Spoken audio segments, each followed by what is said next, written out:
এই অপরাধগুলোর সাথে প্রধানমন্ত্রী, তদানীন্তন প্রধানমন্ত্রী এবং অপরাধের নিউক্লিয়াস শেখ হাসিনা সরাসরি সম্পৃক্ত ছিলেন মর্মে সেই কমিশন তাদের মতামত ব্যক্ত করেছেন। নিষ্ঠুরতম পন্থায় বছরের পর বছর আটক রেখে তাদেরকে নির্যাতন, হত্যা করা এবং তাদের লাশকে সিমেন্টের বস্তার সাথে বেঁধে বিভিন্ন নদীতে ফেলে দিয়ে নিশ্চিহ্ন করে দেওয়ার যে অপরাধগুলো সংঘটিত হয়েছে, সেই ব্যাপারে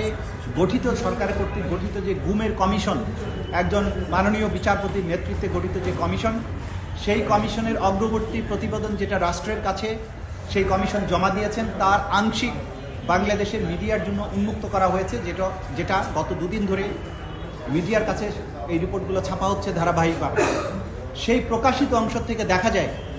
16 বছর ধরে বাংলাদেশে যে সমস্ত এনফোর্সড ডিসঅ্যাপিয়ারেন্সের ঘটনা ঘটেছে, নিষ্ঠুরতম পন্থায় মানুষকে বছরের পর বছর গোপন কারাগারে আটক রাখা হয়েছে,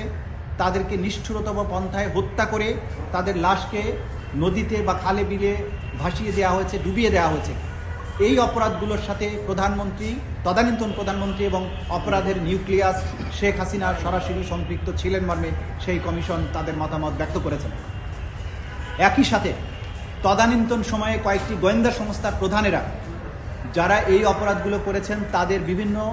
ধরনের স্বীকারোক্তি বা তাদের যে বিভিন্ন বক্তব্য,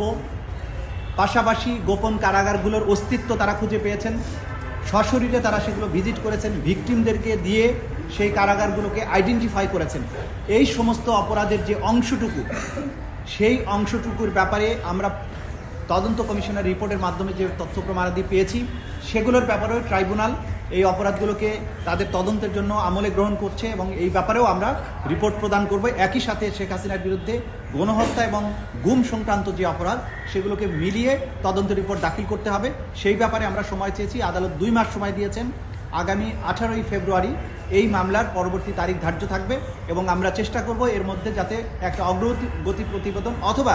সম্ভব হলে তদন্ত প্রতিবেদন যাতে আমাদের তদন্ত সংস্থা দিতে পারে, সেই ব্যাপারে আমরা দিনরাত কাজ করব, আমরা সচেষ্ট আছি। একইভাবে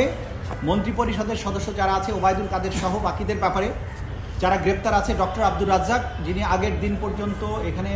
ওয়ারেন্ট ইস্যু হয়েছিল, প্রোডাকশন ওয়ারেন্ট, তাকে আজকে গ্রেপ্তার দেখানো হয়েছে এবং তাদের ব্যাপারেও তদন্ত কার্য চলমান আছে। এবং এই মন্ত্রীদের মধ্যে বিশেষ করে 2-1 উপদেষ্টা যারা গুমের সাথে জড়িত ছিলেন, যারা গুমের মধ্যে 2-1 জনকে ছাড়ানোর ব্যাপারে ভূমিকা পালন করেছিলেন এবং তাদের এই গোয়েন্দা সংস্থাগুলোর যারা সম্পৃক্ত ছিলেন, তাদের সাথে গুম কমিশনের ইন্টারভিউর মধ্য দিয়ে এটা দেখা গেছে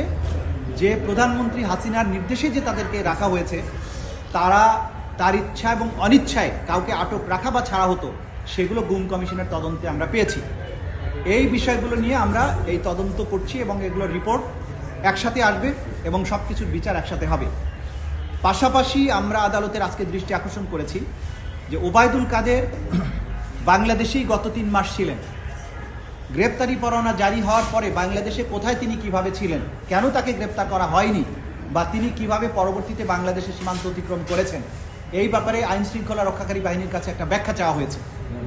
এবং সেটা 15 দিনের মধ্যে যাতে এই ব্যাখ্যা দেওয়া হয় সেটা জানানোর জন্য আদালত নির্দেশ দিয়েছেন। একই সাথে অপরাধের নিউক্লিয়াস শেখ হাসিনা, তিনি তার গ্রেপ্তারের ব্যাপারে যে আমরা ইন্টারপোলের মাধ্যমে রেড নোটিশ জারি করা, আদালতের যে গ্রেপ্তারি পরোয়ানা সেটা কার্যকরের কী ব্যবস্থা এবং ভারতের সাথে সম্পাদিত যে অপরাধীর বহিঃসমর্পণ চুক্তি অর্থাৎ এক্সট্রাডিশন ট্রিটি, সেই অনুযায়ী কতদূর ব্যবস্থা নেওয়া হয়েছে সেটা জানার জন্য আদালত পরবর্তী 2 সপ্তাহের মধ্যে একটা প্রতিবেদন চেয়েছেন।